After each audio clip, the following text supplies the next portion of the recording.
चलो ठीक है, फिर बोलूँ किसी पागल के कहने पर किस तरह छोड़ दे हम, किराए से लिया हुआ मकान थोड़ी है। किसी पागल के कहने पर किस तरह छोड़ दे हम, किराए से लिया हुआ मकान थोड़ी है। सभी का खून है शामिल यहाँ की मिट्टी में, किसी के बाप नहीं।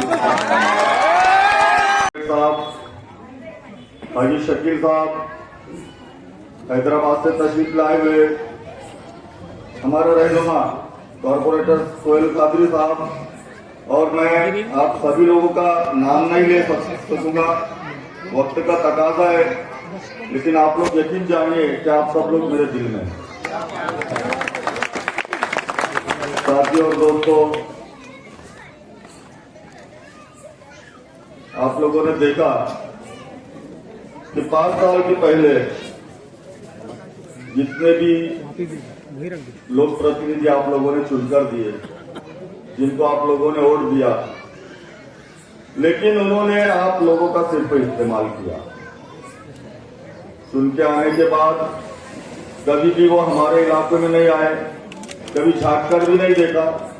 लेकिन अल्लाह का शुक्र है कि पिछले वक्त में जब मैंने देखा था कि मेरी कौम, मेरे समाज के लोगों ने मेरे लिए दुआएं की थी, मेहनतें की थी, मुझे वोटों से नवाजा था, तो उस वक्त मेरे जहन में ये बात थी कि इन लोगों ने जितनी उम्मीदें मुझसे लगाई है, इन तमाम लोगों की तमाम उम्मीदों को मैं पूरी कर सकूं, ऐसी मैंने अल्लाह पाक से दुआएं की थी। और अल्लाह पाक ने मेरी दुआओं को सुना। मैंने आप तमाम लोगों के तमाम काम करने के बावजूद, अभी हमारे साथी सलीम भाई मालेगा वाले, उन्होंने अच्छी तरह से बताया आपको कि मैंने कभी कोई मजहब नहीं देखा, कभी कोई जात, कोई बिरादरी नहीं देखी। पूरी मेहनत और पूरी ईमानदारी के साथ 5 साल आप लोगों का आमदार नहीं बल्कि आप लोगों का खादिम बनकर आप लोगों के काम किए। साथियों, आप लोगों को पता है हम लोग नबी पाक सल्लल्लाहु अलैहि वसल्लम की उम्मत है। नबी पाक सल्लल्लाहु अलैहि वसल्लम फरमाते हैं कि जो मजदूर पूरी ईमानदारी के साथ मजदूरी करता है तो उसका मेहनताना, उसका पसीना सूखने से पहले देना चाहिए।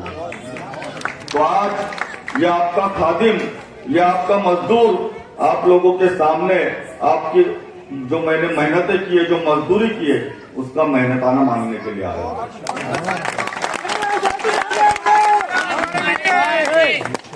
साथियों, आप लोगों ने देखा कि अभी इलेक्शन का दौर है,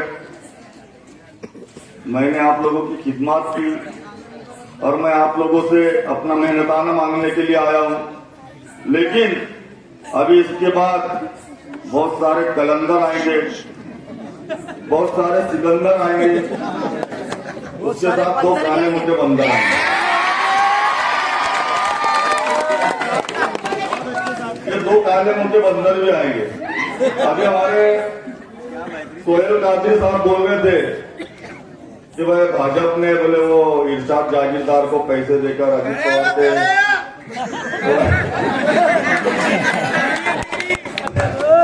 उसको खड़ा किया, बोले अपने वोट मांगने के लिए, अपने वोट डिवाइड करने के लिए, तकसीम करने के लिए।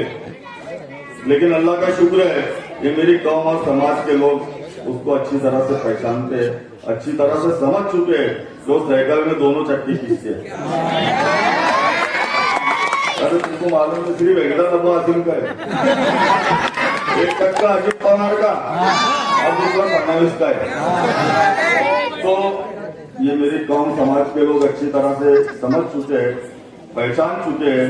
और ये जो भाजपा के लोगों की ये जो नापाक सियासत है, सोहेल कादरी साहब वो समझते हैं कि भाई हम इसको पैसे देकर इसके थ्रू पैसे बांटेंगे और मुसलमानों की वोटों को डिवाइड करेंगे।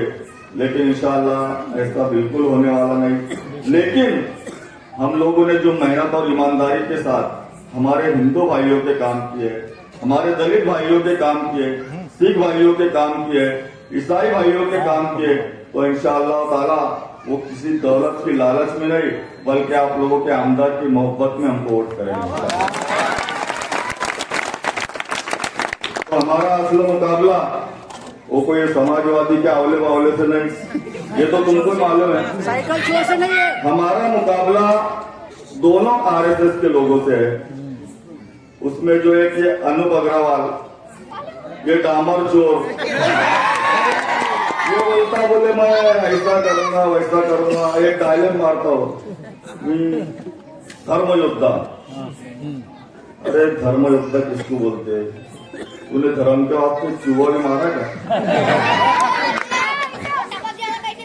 पिछले टाइम में हिंदू खासदार को गिराने के वास्ते तो पैसे बांटता और बोलता मैं धर्म योद्धा। आगे क्या बोलता हो? हिंदू देगा साथ, हिंदू करेगा विकास। अरे मैं बोलता हिंदूंनी तुला दिली होती साथ, पण तूने हिंदूंचाच केला विश्वास। 5 साल भाजपा की सत्ता थी महानगर पालिका में, आप लोगों ने देखा 52 नगर सेवक थे, खासदार भी उनका था, और ये डांबर चोर बिन पगारी फुल अधिकारी बनके महापालिका में बैठा करता था।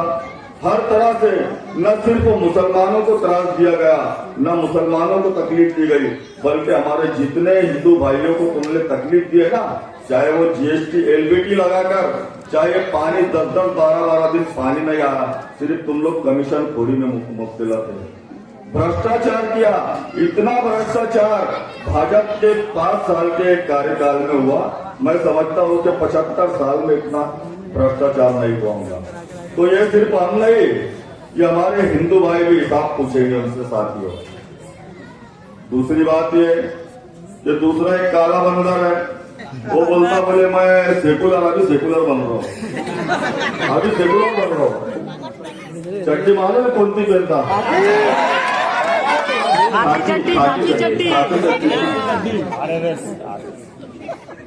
तो ये काला बंदर मशाल लेके आया, बोचरा बंदर। ये बोचरा बंदर उद्धव ठाकरे की मशाल लेके आया। वो उद्धव ठाकरे जो ऐलानिया ये कहता है, जो फकरिया ये कहता है कि हमने बाबरी मस्जिद को शहीद किया। साथियों, आपका जमीन गवारा करेगा क्या आप उद्धव ठाकरे के उम्मीदवार को वोट देंगे? आप लोग चाहेंगे साथियों? आप लोगों को पता नहीं, ये बोचरा ने भी हमारे स्टेशन रोड की मस्जिद तोड़ी है साथियों। स्टेशन रोड की मस्जिद जब तोड़ने का वक्त आया तो हमारे कुछ मुस्लिम लीडरान गए, उसमें कुछ उलमाए कराम भी थे। उन्होंने बोला कि बोले अन्ना तुम बोले हमारी कुछ मदद करो, हमारी मस्जिद को तोड़ा जा रहा है। तो ये बोचरा बोलता बोले मैं आरएसएस का हूं, बोले मैं आरएसएस का हूं, बोले और तुम बोले कदम बांटे को वोट देते ना, तो तुम कदम बांटे के पास जाओगे। फिर आज तू सेकुलर बन रहा है, अभी उसके कुछ दलाल आएंगे आप लोगों के पास, आप लोगों को बोलेंगे कि सेकुलर है। मैं आप लोगों को उसका एक कमीनापन बताना चाहता हूं। कादरी साहब, आपको शायद याद होगा कि हमारा असेंबली का इजलास चल रहा था पिछले पंचवार्षिक में, जब बता रहा मैं, वारिस पठान साहब जब एमएलए थे, तो हमारे वारिस पठान साहब को 5-6 कुत्तों ने घेर लिया।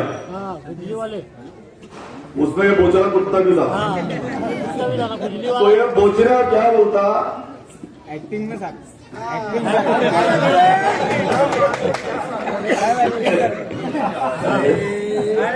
टाइम बहुत है। ये बोचरा कुत्ता बोलता तुमको हिंदुस्तान में रहना होगा तो तुमको वंदे मातरम कहना ही होगा, वरना चले जाओ तुम्हारे देश। तू जाए भाई, तेरे बाप का हिंदुस्तान।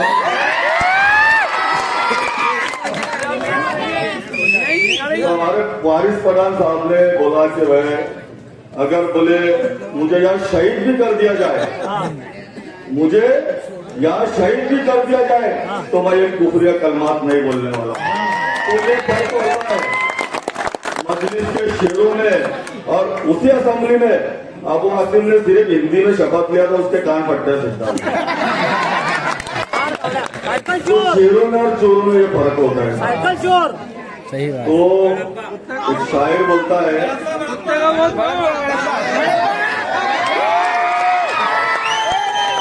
रंगों में बहुत चला रहे हैं।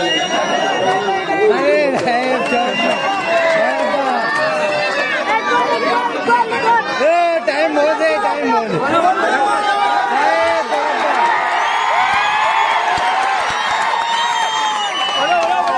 चलो ठीक है, फिर बोलूं बस, किसी पागल के कहने पर किस तरह छोड़ दे हम, किराए से लिया हुआ मकान थोड़ी है।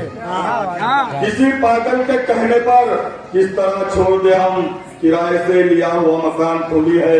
सभी का खून है शामिल यहाँ की मिट्टी में, किसी के बाप का नहीं।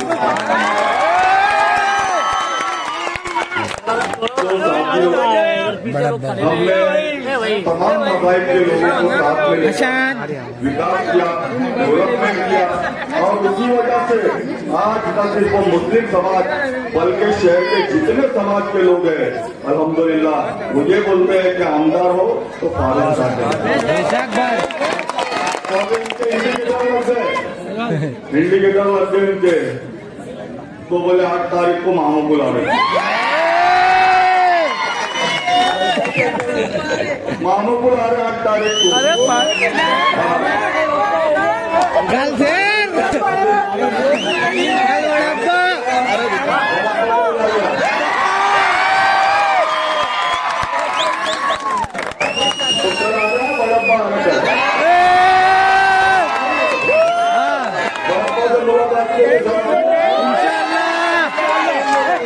और सुनो पहले, बैठो बैठो, कल बड़प्पा आ रहा है ना, 17 को चर्चा भी है।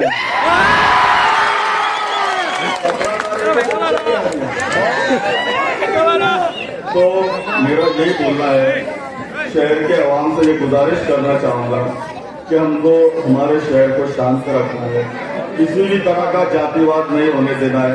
अगर तुम में हिम्मत है तो तुम विकास पर बात करो, विकास पर बात करो। ये तरह तरह के जो हीले बहाने करके तुम हमारे आपस में लड़ाने की कोशिश कर रहे हो, तो मेरी कौम और समाज के लोग जागरूक हो चुके हैं। और ये जो शहर के जो हमारे हिंदू भाई है ये भी समझते हैं कि कौन नकली धर्म योद्धा बन रहे हैं, जिसने हमेशा हिंदू भाइयों का खच्चीकरण करने की कोशिश किया। ये अपने आप को धर्म योद्धा बोल रहा है, हम नहीं, हमारे हिंदू भाई उसको उसकी जगह बताएंगे। वक्त तो हो गया साथियों, आप लोगों से सिर्फ ये गुजारिश करना चाहूंगा कि आप लोगों को अगर लगता है कि इससे पहले आप लोगों ने जिन लोगों को वोट दिए, आप लोगों ने देखा कि कोई इस्तेमाल किया गया आप लोगों के वोटों का। 2019 में आप लोगों ने मुझे वोट दिया, आप लोग हक़ ईमान अपनी शहादत की उंगली उठाकर बताइए कि मैंने आपका पूरा हक अदा किया है। तो साथियों, इस बार भी आप लोगों से गुजारिश है, हमारे शहर में तरक्याती कामों का सिलसिला मौजूद जारी रहे। अगर आप चाहते हैं कि शहर में अमन और सुकून हमेशा बरकरार रहे, तो आने वाली 20 तारीख को दबाकर मुझे फिर से आप लोगों की खिदमत करने का मौका देंगे।